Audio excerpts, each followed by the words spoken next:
Hello friends, how are you? I'm Shanik Baradia. I'm back with another new video on Basel guideline. This video is not in continuation of previous video, but this is very much depend on previous video. So if you have not seen previous video on asset class under standardized approach, then there are chances that you will not understand certain point in this video. So I would recommend you to watch the previous video. And today we will discuss the asset class under internal rating based approach. And Basel guideline has advised bank to categorize banking book exposure into 5 broad asset classes with different underlying risk characteristics. And these 5 broad asset classes are corporate, sovereign, banks, retail and equity. So now starting with the corporate exposure. As we have seen in previous video that corporate exposure are in general debt obligation of a corporation, partnership firm or a proprietorship firm, and bank can distinguish separately exposure to small and medium sized entities. And here the SME means any corporate exposure whose total reported turnover at a consolidated level is less than 50 million euro. And corporate exposure are further subdivided into 5 sub asset class of specialized lending, which we have already covered in other video, and I have shared the link of that video in description below. And the 5 sub classes of specialized lending are project finance, object finance, commodity finance, income producing real estate and high volatility commercial real estate. And just to summarize specialized lending, so it possesses certain characteristics to be classified as a specialized lending or a slotting approach, and these characteristics are: exposure is typically towards a SPE, special purpose entity, which is specifically created for this purpose, and borrowing entity does not have any material asset or activity, and therefore there is no independent capacity of borrower to repay his obligation except from the income generated from this asset which bank has financed. And as a result, the primary source of repayment of the obligation depend on income generated by these assets, and the term of obligation gives a lender a substantial degree of control over the asset and income generated by these assets. Now moving on to sovereign exposure, and this asset class includes sovereign and their central bank and certain public sector entities which are qualified to be classified as sovereign under standardized approach, and which we have discussed in our previous video, and multilateral development bank MDBs that meets the criteria of 0% risk weight under standardized approach. And MDB which are eligible for 0% risk weight are Bank of International Settlement BIS, the International Monetary Fund IMF, the European Central Bank ECB, and European Union and European Stability Mechanism and European Financial Stability Facility. So now moving on to bank exposure, and this asset class cover exposure to the bank and those security firm which are eligible to be reported as bank under standardized approach. And bank exposure also include claim on domestic public sector entity that are treated as claim on bank under standardized approach, and MDB that do not meet the criteria of 0% risk weight under standardized approach.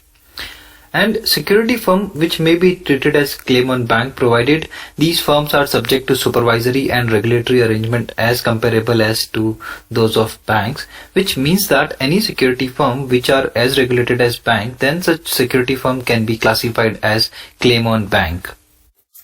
So now we will look at retail exposure, and exposure can be categorized as retail exposure if it meets certain criteria which depend on nature of the borrower and value of individual exposure, and these criteria needs to be fulfilled at individual level as well as at pool level of which the exposure is part of.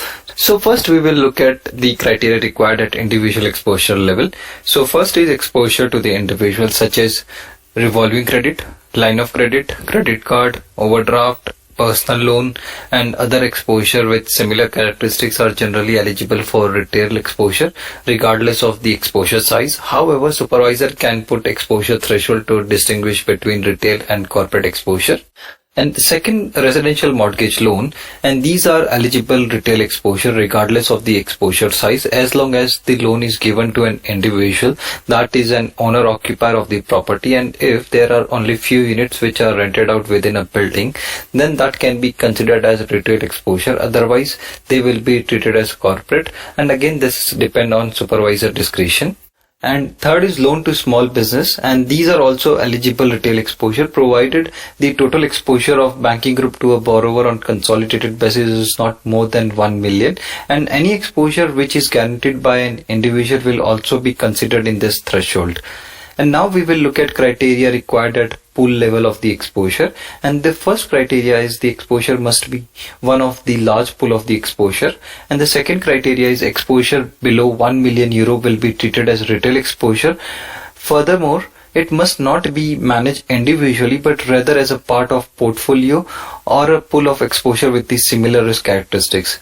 And third, if an exposure is rated individually, that does not make it ineligible for retail exposure. And retail exposure is further subdivided into three categories. So the first category is exposure secured by residential property, which we have already discussed. Second, qualifying revolving retail exposure, and third is all other exposure.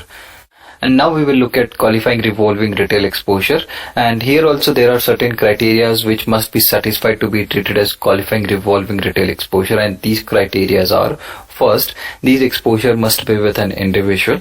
Second, the exposure should be revolving, unsecured and uncommitted, and here the revolving exposure are those exposure where the customer's outstanding balance are permitted to fluctuate based on the borrower's decision to borrow or repay, and here bank can put a limit on the exposure, and this limit at individual level should not exceed 100k.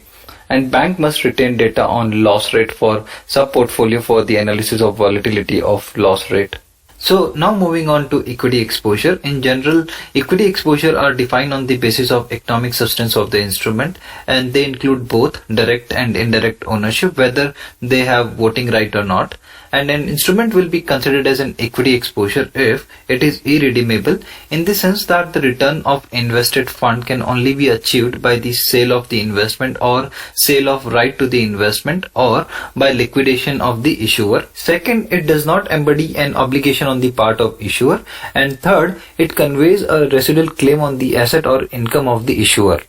Now we will see the type of instrument which must be categorized as an equity exposure, and the first is an instrument with the same structure as those permitted as tier 1 capital for banking organization. And the second is debt obligation or other security or any other vehicle which are structured with the intent of conveying the economic substance for the equity ownership are considered as equity holding. And third is this includes liability from which the return is linked to that of the equity. On the other hand, equity investment that are structured with the intent of conveying the economic substance of the debt holding or a securitization exposure would not be qualified for the equity exposure. And now we have come to the end of our video, and I hope this has helped you to understand asset class classification under internal rating based approach. And if you think this can help others, then please share with your friends or colleague, and please subscribe to this channel for more update on Basel guideline, and please provide your feedback in the comment section below. Thanks for watching, and God bless you all.